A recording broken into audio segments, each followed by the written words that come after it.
เตี๋ยไปยินขอกำน้องคำทางเดินทุ่งเมืองในปี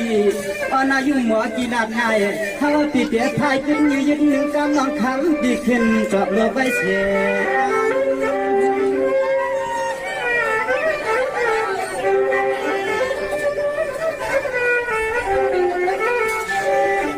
ทำอันนี้เตี้ยนอ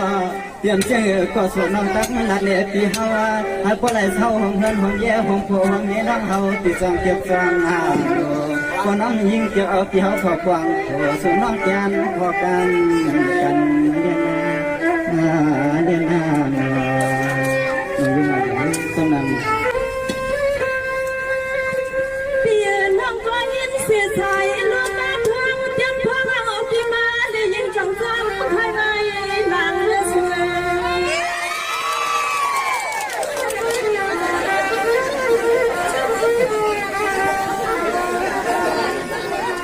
เปียเมื่อว่าพี่ผับนั่งหันมาเจอน้องปอกัง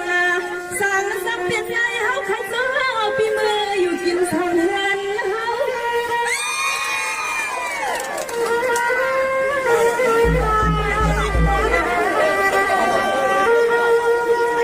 เปียกับอันเมื่อนับวันมาเมื่อวานน้องพี่อำหูอำฟองท่านพี่ใส่อ่อนน้ำยิ่งพี่พวกเขาซับย่องกลางเมาพี่กลางน้ำ